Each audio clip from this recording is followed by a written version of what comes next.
And what is presented today is an extension, I think, of the things you were talking about last. Well, yes, well, good afternoon. Okay, good, all right. It's really a talk on another aspect, another small aspect of the research that I've been doing at the University of Cumbria over the last 5 years into the activities of the Co-operative Holiday Association and the Holiday Fellowship. And so really I'd like to perhaps add another presentation to this eclectic mix which we've had this afternoon and all day. Walkers ascending Cat Bells, a popular hilltop situated in the English Lake District above Derwent Water, and some of you may be aware of it, will perhaps notice a memorial tablet on a small rocky outcrop on its northern ridge.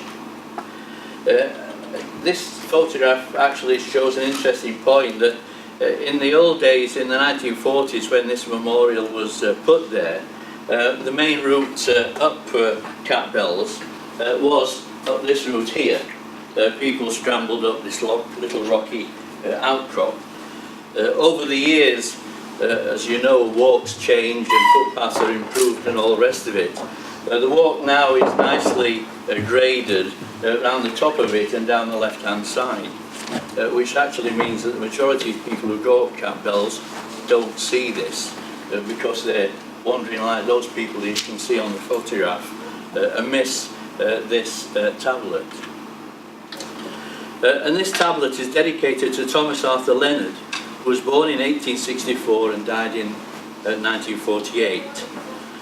Few hill walkers passing by will have heard of this pioneer of outdoor holidays in the great outdoors for working people, or appreciate his legacy. And really it was one objective of my research, is to try and perhaps draw more attention to him, his legacy and the organisations he was involved with. As I hope you can see, his epitaph reads, founder of cooperative and communal holidays and father of the open air movement in this country. Leonard founded the Cooperative Holidays Association, which was later to become the Countrywide Holidays Association, but was always affectionately known as the CHA, in 1893, and went on to found the Holiday Fellowship, still trading as HF Holidays, in 1913.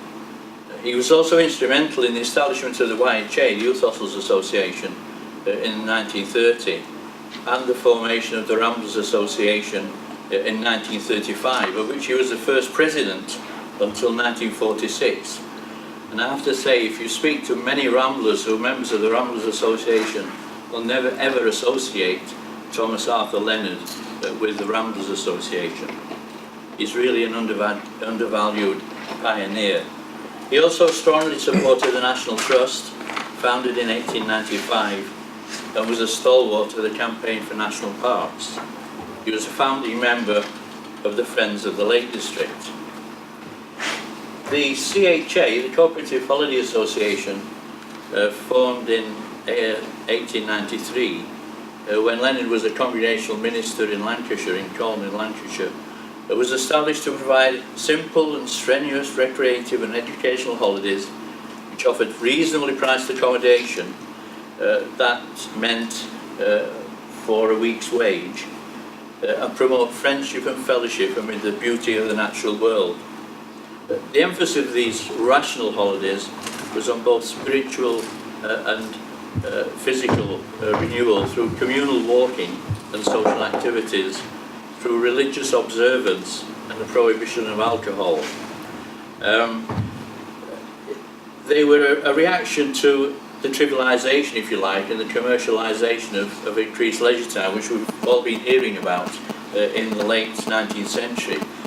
In effect, in essence, in where he lived in Lancashire at the time, as I'm sure most, if not all of you will know, during Wakes weeks, people just downed everything and went to Blackpool, Morecambe, or wherever, to the seaside. And as far as Leonard and his type of congregational sympathisers thought, they spend their time frivolously, spend their money frivolously, and there were far better ways to spend that precious holiday time on rational holidays in the outdoors. I could perhaps also add that on these compulsory walks, which a holiday would perhaps consist of 5 days of walking, 10-15 miles a day, and then communal social activities in the evening, singing was a very important component of those holidays. People on tramp, on walk with the CHA would actually sing whilst they were walking. And the CHA and the Holiday Fellowship both had a songbook which formed part of the holiday guide. Over the period of time it increased from 40, 50 to 60, 80 or 100 songs. In the first instance they were very much a religious song based on psalms and hymns and so on, but became more and more secular as time went on. But communal singing was a very important component of, if you like, the concept of cooperation, collectivism, friendship and fellowship, which the CHA followed. Just to give some kind of context, I hope you can read this graph, but this just simply shows how the CHA has developed over the 20th century. From its beginnings prior to the First World War. This graph essentially takes it forward from the First World War onwards. So that by 1913, 20 years after its foundation, it had 13 guest houses.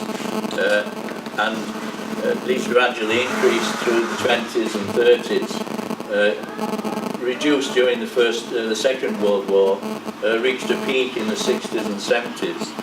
And then through rationalisation, through competition from other organisations and so on, reduced and gradually reduced in number till the CHA ceased to be a provider of holidays in 2002. Now my talk today is about really the English Lake District and the role of the CHA in the changing perception of the Lake District from a shrine to nature to a national playground. The Lake District was the destination of the first holidays organised by Leonard in 1891 when 32 members of his congregation, all men you might note, went to Ambleside and stayed at the Smallwood House Hotel in Ambleside. Parties, perhaps I should add that I don't think they're in their walking gear there. I think that's very much a staged photograph showing them in their Sunday best. You'll see a photograph later on showing them more in their walking gear. Their bowler hats have been replaced by flat caps in the main. But the first holiday to Ambleside was followed by holidays elsewhere in the Lake District, and this is a poster of subsequent holidays to Ambleside and Keswick. And I think it gives a good flavour of the kind of holiday which was being provided here. Rambles were accompanied by university companion guides, by local experts who could speak on the botanical, the natural history and social history of the locality. There were evening lectures, chatty lectures upon geology, history and literature. The fare was £30 in this case, including the railway fare. And this particular kind of holiday at this time was very much organised for men, for men's clubs, as you can see. And in fact it created quite a stir, and very quickly the CHA became also amenable to women. And during the next 100 years, the Lake District was the focus and really the location of some of the CHA's most notable guest houses.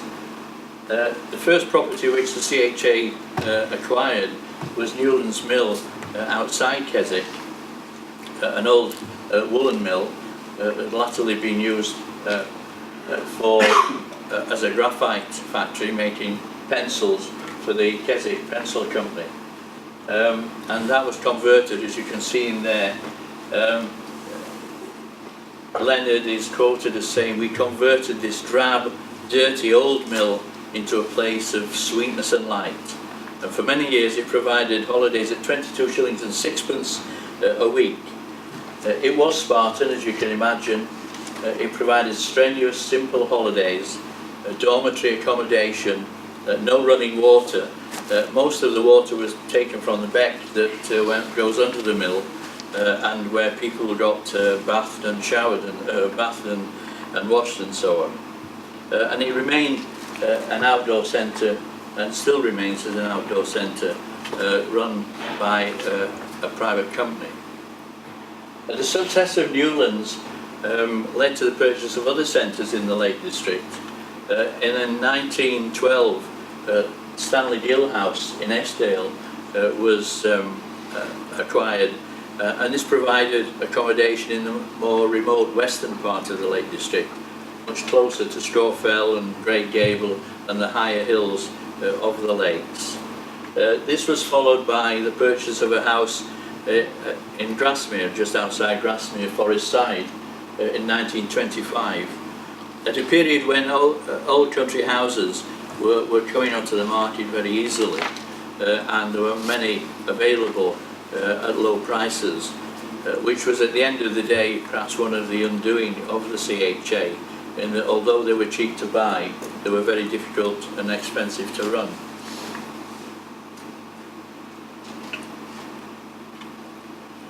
In the 1930s, although it was a period of depression and so on, the CHA did expand, as the previous graph might have shown you, and it was in the 1930s that the CHA decided to build its own centre in the Lake District, and Glaramara Guest House was built in Borrowdale and opened in 1934. It was a kind of Swiss chalet style building, rather incongruous in the Lake District surroundings. I don't think it would have been the kind of building which would have been built after the National Park was designated. But although it was a new building and quite well designed inside and out, it basically was still a Spartan centre, and providing accommodation in bunks in separate male and female dormitories. Married couples had to separate and so on and so forth. But after the Second World War, as the demand for more luxurious accommodation took hold, properties like this one, Luffrigg Brow outside Ambleside, was acquired in 1944 to provide accommodation in what was a popular area in the south of the Lake District. It was described as a commodious house with beautiful wooded grounds, and it mirrored the CHA's policy of diversifying into better accommodation. And so in the Lake District we had 4 properties, the Forest Side in Grasmere, and this property which satisfied the demand for less strenuous walking holidays, and the Spartan centres at Eskdale and Borrowdale, which provided much more simple and strenuous centres. This is the picture of the first holiday makers in the Lake District, more in their walking gear. I don't know how they managed to keep their hats on in a Lake District gale, but there are also other real differences, and I'm sure you're aware. This was the walking gear in the 1890s, very different to the walking gear in the 1990s. And these people were going up the same hills and perhaps going up the same difficulty of routes as we do today in our Gore-Tex and multi-layered clothing, and in our boots, which can vary in price up to 100, 150 or more pounds, compared to perhaps the boots that they wore at work and then use them on the walking holidays as well. The other interesting feature here is that they all have walking sticks, and we think walking poles are a new invention, but they were walking with sticks in the main in the 1890s. But these kind of trips, where the emphasis was on compulsory daily rambles supplemented by lectures on place names, rocks and plants, really allowed these people the opportunity to commune with nature which was a philosophy espoused by Thoreau, whose writings had a strong influence on Leonard. In fact, Leonard's house, Walden, was called after Walden, the house in Thoreau's book, in the forest. And you can imagine, can't you, I hope, the impression that these people got being taken from Colne and other places in North East Lancashire to the Lake District, seeing for the first time, Herdwick sheep, mountains and lakes, and bracken that was bronze on the hillside. You've seen the photographs, and probably you've seen it in reality as well. For these people who might have gone outdoors, but on their doorstep was a kind of sour moorland that you get in the Pennines, in the southern Pennines, to be taken to the Lake District was a completely different phenomenon.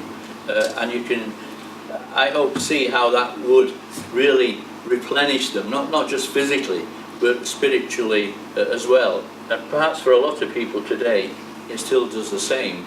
But as I will come on to, I think more and more the Lake District has become known as a national playground, a sporting facility, rather than a shrine to nature, to the literary background and the mix of mountains and lakes, the landscape that adorns it.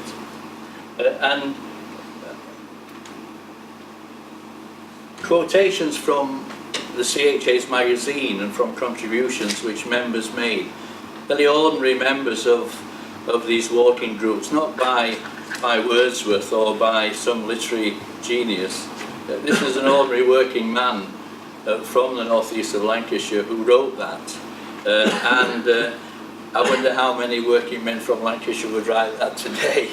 But that sums up, I hope, what walking in the Lake District meant to many of these people at that time. Of course, they also wanted to get to the top of a hill and wanted to see the view. And other contributions to the magazines and so on express again the view that one gets from a hilltop when it's not raining or misty, and the sense of achievement that one obtains by doing that. Although the first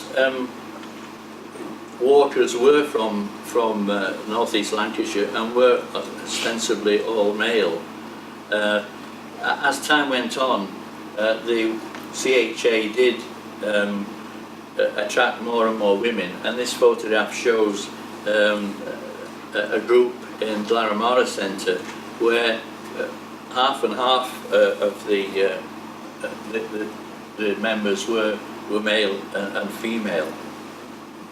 And what I wanted to show really, that is overlapping with this viewpoint of the CHA, there was this developing vision of the Lake District as a national playground, because at the same time you had rock climbing developing from the 1880s onwards, and this is a photograph of the Westwater Hotel, the centre of climbing at that time. There was the hiking boom, and as these climbing and rambling clubs expanded, they provided their own accommodation, climbing huts like this one. And the Youth Association, of course, developed and provided youth hostels like this outside Grasmere, Thorney Hower former farmhouse. You've probably all seen the photograph of Black Sail Hut in Ennerdale, a typical shepherd's hut. And the popularity of the Lake District during the interwar period caused a great deal of conflict between the preservation, if you like, this placement of the Lake District as a shrine to nature and this developing vision. And when John Dower wrote the National Parks Act and his report on national parks, he very much reflected the views that were reminiscent of Leonard in establishing the CHA, that the Lake District was there for people to enjoy in quiet enjoyment and healthy recreation, rather than in gregarious and active pursuits. And at the same time as that was happening, the CHA maintained and tried to resist this move to more frivolous activities. And even in the 60s and 70s, the magazines of the CHA still try and evoke, and the guides that they produced still try and evoke this philosophy of attracting people there because of its literature, history and so on. And this is an excerpt from the 67-68 guide, and this is another excerpt trying to attract, I think, and trying to get the attention of the younger people who were more and more going into a wider area of activity, and referring here to Rogue Herries and Hugh Walpole's heroes. In the cover of the magazines that were being produced, trying to show young people in this active kind of sport and on Sharp Edge, on Blencathra. But at the end of the century, or towards the end of the century, really it's these kinds of activities that were grabbing the attention of young people. And this is in fact the Newlands Adventure Centre brochure, which was a CHA centre 100 years ago, and now a privately run one. And this shows how the range of outdoor pursuits and the range of providers diversified to such an extent in the latter half of the 20th century that by that time the CHA was getting left behind. It was catering for older people in more pacifist, if you like, occupations. It still concentrated on walking, but introduced a whole range of other activities to try and keep its clientele. Landscape painting, landscape photography, literature appreciation, creative writing, floral art, country dancing were activities, holidays provided by these companies, this company, as well as walking holidays. So whilst the CHA has changed from a position of dominance in the pre-war, pre-First War period, it's now just one. It was just one of hundreds of providers of outdoor holidays. But I think at the same time it would be wrong to dismiss it as something of yesteryear. The CHA pioneered recreative and educational holidays for young people 40 years before the YHA was established, long before Outward Bound and Breathe Trust were established, long before local authorities ever got involved in outdoor education centres. And although for many years, for many visitors, the Lake District is more playground than shrine to nature, the CHA played an important role in maintaining the place myth of the Lake District, based on its literary associations and scenic beauty, for which it is internationally recognised.